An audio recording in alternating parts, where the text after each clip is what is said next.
Un jour, c'est les djihadistes qui sont entrés à notre école. Ils ont tué nos maîtres, et puis ils ont brûlé nos cahiers, puis ils ont fermé la classe là. Moi et ma mère, mon petit frère, on a ramassé tous nos habits, les déposés sur charrette. On a fait 2 jours sur la route avant d'arriver à Gorom.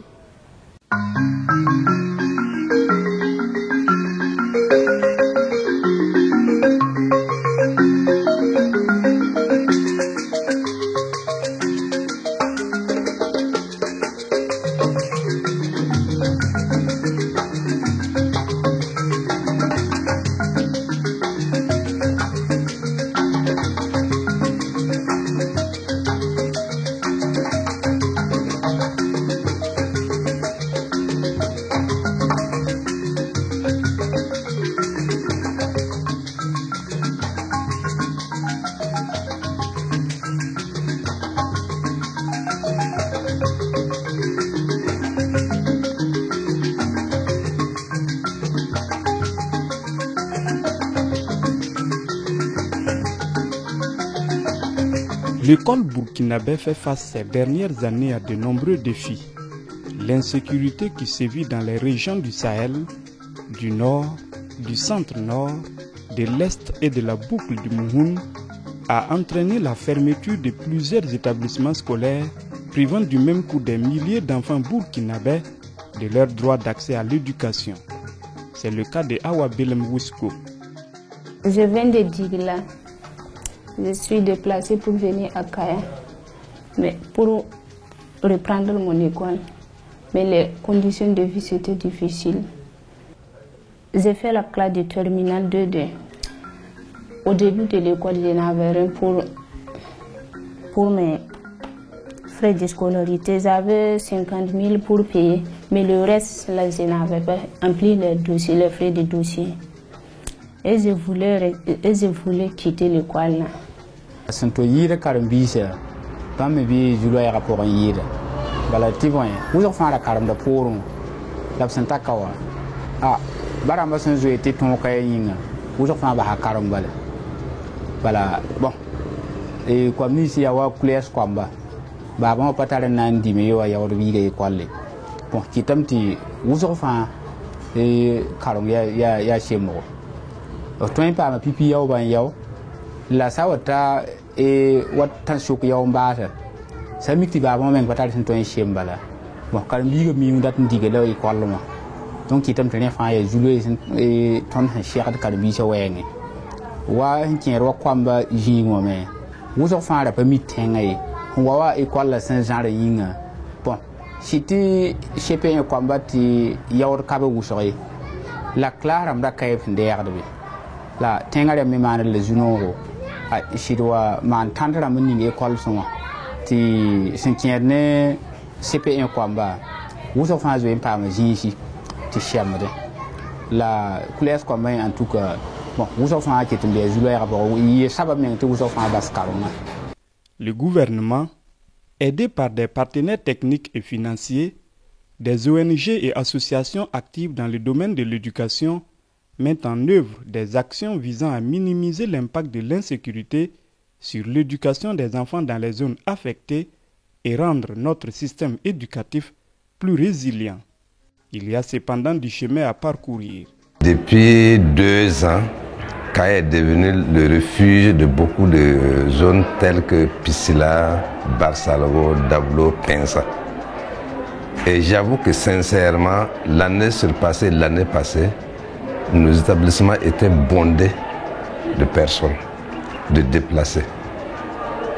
Donc on le vit quotidiennement, mais c'est surtout lorsque vous savez que c'est un lycée privé où il faut forcément payer. Alors des gens qui ont fui le lycée, pour d'autres personnes, ils ont fui totalement, laissé tout ce qui est derrière eux pour venir s'installer à nouveau à Kaya. Donc ça fait que c'est quand même très difficile. Et le hic, c'est que ce sont des gens qui pensent être stigmatisés. Ils ne se déclarent pas très tôt. Il arrive, c'est quand on veut faire le contrôle, vous vous rendez compte que notre telle personne, il vit cette situation. Puisque au départ, ils ne le disent pas. Mais c'est lorsque nous devons faire le contrôle, bon, on se rend compte qu'il y a des gens, beaucoup de personnes sont dans le phénomène, la vivent le phénomène là. Donc ça fait que ça se ressent de façon très drastique au niveau même du privé. Les publics n'en parlent pas. Puis à Kaya seulement, je pense qu'il y a près de 4 ou 5 ans de déplacés qui sont là. Mais ça, ce sont ceux qui ont un peu de moyens qui ont pu s'inscrire. Et ceux qui n'en ont pas, c'est laissé à eux-mêmes. De nombreux élèves qui se sont déplacés dans les centres urbains comme Kaya n'ont pas eu la place dans les établissements publics en vue de poursuivre leur cursus scolaire. Nous avons reçu, au titre de l'année scolaire 2019-2020, 1200 demandes.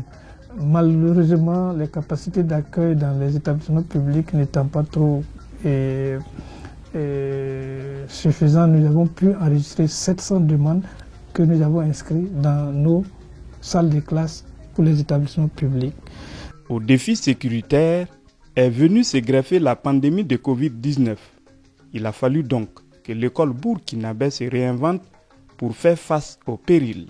Cela nous a amené progressivement à développer des initiatives et a fini par nous dire qu'il fallait qu'on ait un cadre d'orientation pour faire en sorte que aussi bien les actions du gouvernement que les actions des partenaires techniques et financiers, des ONG et associations de développement actives en éducation, dans le sens donc de trouver des solutions ou de travailler à la résilience du système éducatif, puissent donc se mettre.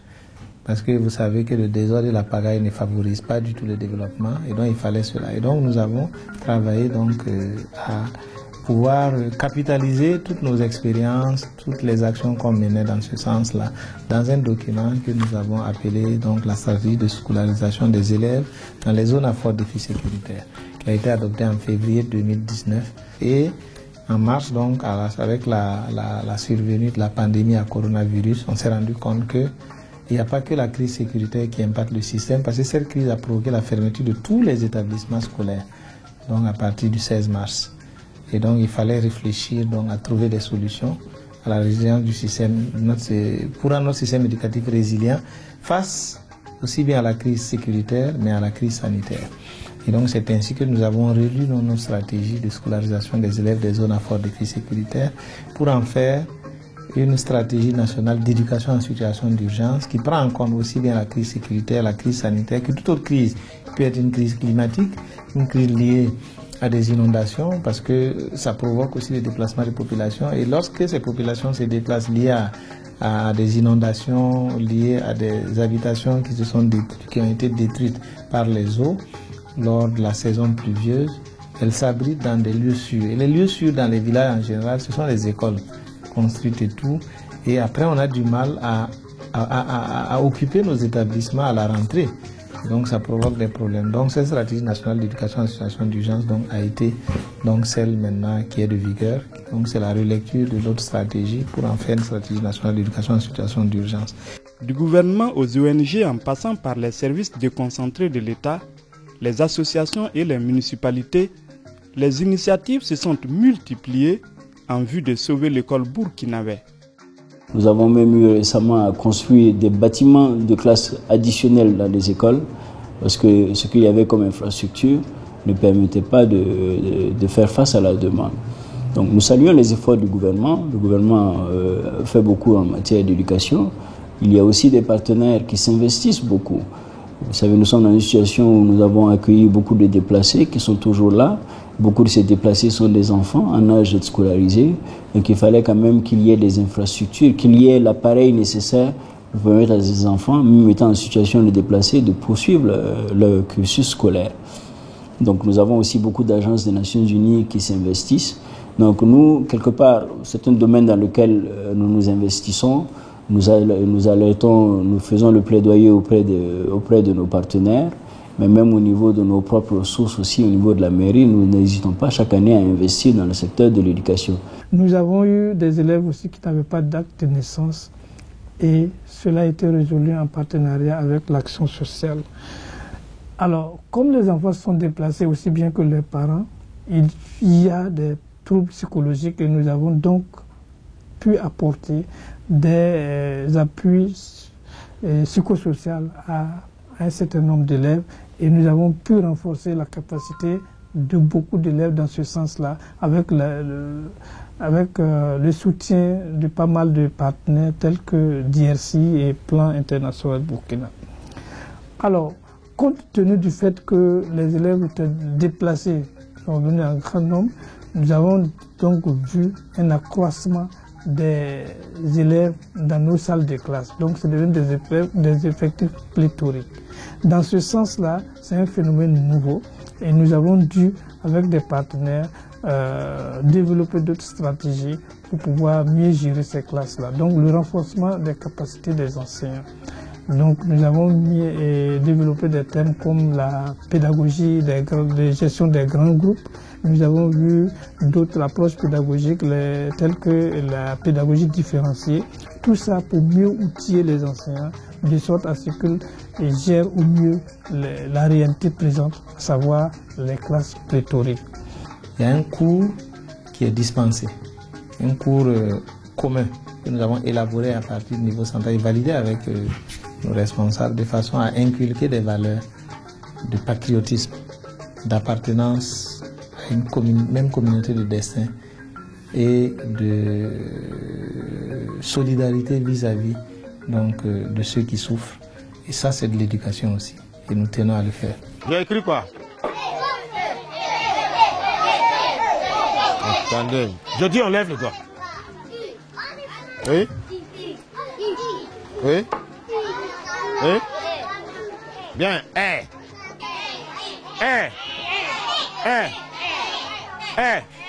Tous les intervenants, qu'ils ce soit des OSC, des ONG, que ce soit les partenaires techniques et financiers et autres, ils s'alignent sur la stratégie. Et donc leurs interventions, ils font des choix à l'intérieur de la stratégie, des choix d'intervention. Ils choisissent des localités, des lieux, et puis bon, dans la stratégie, il y a pas mal de choses qu'on fait. Il y a par exemple le renforcement des capacités d'accueil en créant des classes temporaires. Donc il y a des ONG qui préfèrent réaliser des classes temporaires pour nous. On construit des salles de classe complémentaires pour faire face à l'arrivée des élèves déplacés internes. Il y en a aussi qui acceptent de nous accompagner dans ce sens ou d'aller dans ce sens. Donc nous donnons donc des fournitures, nous donnons du matériel didactique, des ouvrages, nous donnons des vivres, nous donnons des kits d'hygiène, des kits scolaires et tout. Il y en a qui sont, dans leurs interventions, sont alignés à ça. Et nous faisons la prise en charge psychosociale. Il y a des ONG qui sont orientés dans cet aspect et qui le prennent en charge sur le terrain. Et nous avons donc développé l'éducation à la paix. Nous développons des écoles de qualité amies des enfants. Donc il y a pas mal de choses qui sont inscrites dans la stratégie nationale, qui sont là, que nous développons avec l'accompagnement de tout ceci. Donc aucune intervention ne va en dehors. Et nous avons récemment donc organisé un atelier avec l'accompagnement de partenaires techniques et financiers pour justement harmoniser les pratiques d'intervention en matière d'éducation en situation d'urgence. Le document il est prêt, il va être validé bientôt et ça va permettre davantage de renforcer cette synergie d'action entre les différents acteurs en matière d'éducation en situation d'urgence parce qu'ils sont tous là pour accompagner les efforts de l'État. Ils ne sont pas là pour faire ce qu'ils veulent, ils sont là pour accompagner et donc c'est important que quand ils arrivent, qu'ils soient alignés sur un document de référence et c'est la stratégie nationale d'éducation en situation d'urgence. Dans la région du Sahel par exemple, l'ONG Save the Children, pour assurer la continuité de la scolarité des enfants déplacés, a développé des cadres appelés espaces amis d'enfants. Les enfants ne partent pas à l'école, ils sont dans les villages éparpillés. Donc on a essayé de créer un système qu'on appelle l'espace ami des enfants. Et cet espace, on retrouve également les enfants. Et on essaie au moins, avec l'appui des autorités, pour élever leur niveau. Il y a des enfants qui ont abandonné l'école. Il y a d'autres aussi qui partaient à l'école, mais comme l'école est fermée, vu la situation de l'insécurité, maintenant on a essayé de faire ces espaces. Et ça a beaucoup aidé les enfants, puisque dans les espaces actuellement, on fait sous forme de l'école, à l'oral. C'est-à-dire quand les enfants se trouvent, il y a des enfants qui étaient frustrés, mais actuellement, avec la création de ces espaces, ça a beaucoup aidé les enfants. Et dans les espaces, au moins, on voit d'autres qui viennent dans plusieurs localités, mais quand ils arrivent dans les espaces là, on les récupère, on s'amuse avec eux et on crée des jeux avec eux. Souvent, ils oublient les traumatismes qu'ils ont suivis. Bonjour les enfants, vous allez bien?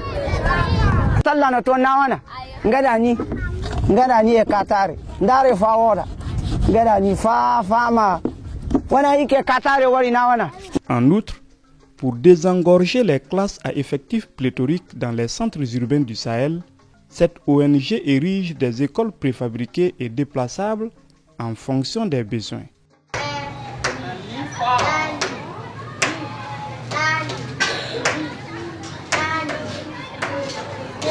Le plus important, il faut garder l'éducation, il faut que l'éducation poursuive, parce que les défis auxquels nous faisons face, si les populations étaient beaucoup plus éduquées, nous aurons moins de difficultés.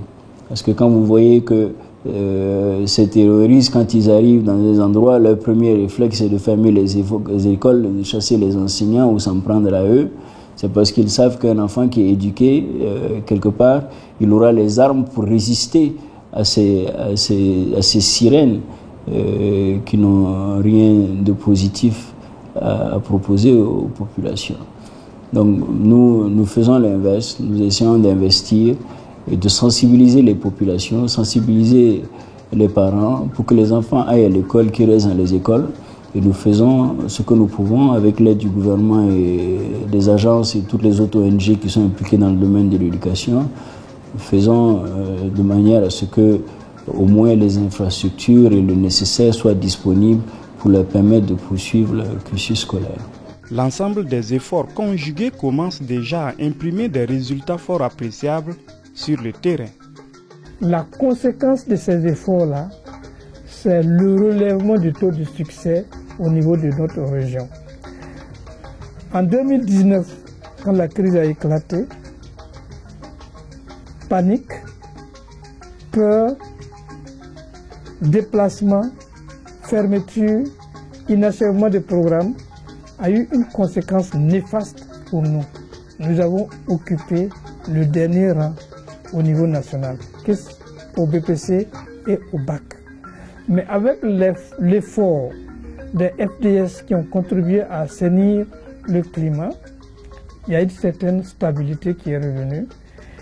Et les appuis psychologiques apportés aux enfants, plus rassurants, avec ces cours d'appui que nous venons d'aborder, nous avons pu relever le défi, conduisant donc le Centre Nord à la 7e place au BPC et à la 2e place au BAC pour la session de 2020.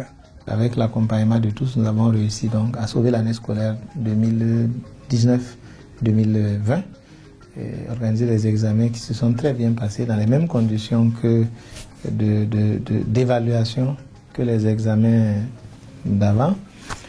Et aujourd'hui, donc, tous les résultats que nous avons en matière de résilience de notre système, je vous ai cité la réouverture d'établissements, c'est grâce aux efforts des forces de défense et de sécurité, c'est grâce aux efforts du gouvernement, de ces ONG, associations du gouvernement, la prise en charge psychosociale, une bonne partie assurée par ces personnes. Donc, ensemble, nous arrivons à faire de belles choses. C'est vrai que la situation n'est pas toujours rose, parce qu'elle serait rose pour nous dès qu'il n'y aura aucun établissement fermé pour des raisons de crise.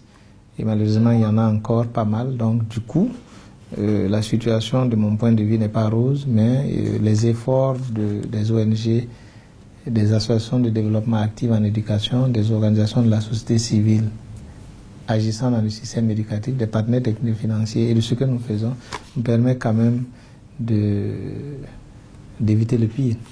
Tout en travaillant à assurer l'éducation malgré les conditions hostiles, les autorités en charge de l'éducation nationale fondent surtout l'espoir d'une pacification du territoire national en vue de permettre un retour des populations déplacées dans leur zone d'origine. Si aujourd'hui des zones étaient inaccessibles qui sont aujourd'hui accessibles, c'est que les FDS ont fait un travail en collaboration avec les VDP. Alors, si ce travail continue et que la paix s'installe, qu'on encourage les populations à retourner et qu'on les accompagne de sorte à ce que ça soit un retour serein, dans la mesure, comme je le disais, ils avaient tout perdu. Si on les accompagne, ils pourront bien s'installer, nos enfants repartiront à l'école et éviteront donc les difficultés des grandes villes. Parce que si vous prenez les élèves aujourd'hui, c'est pratiquement un danger dans la mesure où les règles élémentaires de la sécurité routière ne sont pas maîtrisées par eux. Et ça entraîne beaucoup d'accidents. Donc, plus ils sont sereins dans leur milieu, plus ils apprendront, et plus ils apprendront, ils iront vers l'atteinte de la finalité de l'école burkinabé, qui veut faire du jeune burkinabé un citoyen responsable, travailleur, créatif, producteur, capable d'être utile à lui-même et à la nation entière. Nous, on espère déjà que d'ici quelques années, dans un avenir très proche, donc la question de la fermeture d'établissements pour les raisons d'insécurité va se régler. Et c'est pour cela que nous avons créé donc un secrétariat technique au lieu d'un secrétariat permanent de l'éducation en situation d'urgence. La durée de vie du secrétariat technique, c'est 5 ans. On espère, mais maintenant, en fonction de la situation, quand on arrivera à terme, en fonction de l'évolution de la situation, on verra ce qu'il faut faire. La stratégie, bon, c'est en lien aussi avec les documents de politique de notre pays. Donc, il y a un document de politique, donc il y a le plan sectoriel éducation et formation. À partir de cela, maintenant, les autres actions que nous menons sont des stratégies, et c'est pour cela que nous avons élaboré une stratégie 2019-2024. On espère que cela va se faire. Donc, notre souhait, c'est ça. Parce que ce qui pèse le plus sur l'éducation en situation d'urgence aujourd'hui, c'est la crise sécuritaire. Il y a eu la crise sanitaire qui est toujours là, on a réussi à trouver des solutions, on a repris et on gère les cas de Covid dans les établissements avec un protocole de prise en charge que nous avons élaboré. Maintenant, nos perspectives, c'est vraiment ça. Et ça, c'est en lien avec la situation sécuritaire dans le pays et donc avec d'autres ministères, comme le ministère de la Défense, le ministère de la Sécurité et tout, avec lesquels donc nous travaillons en collaboration parfaite pour que chaque fois que des espaces sont dégagés, que nous puissions revenir et puis développer le système éducatif. Et on espère vraiment comme perspective que d'ici 2024, on puisse effectivement avoir tous les établissements ouverts et qu'il n'y ait plus de problèmes liés à la crise sécuritaire. Maintenant, si c'est d'autres types de crises, ça c'est des situations ponctuelles qui pourraient se gérer. Donc c'est vraiment cela. Et c'est pour cela même que nous travaillons dans nos établissements à faire en sorte que chaque élève puisse être sensibilisé sur la question de l'urgence, sur la question de la crise sécuritaire, sur la question de la crise sanitaire, de façon à ce que chacun se sente concerné.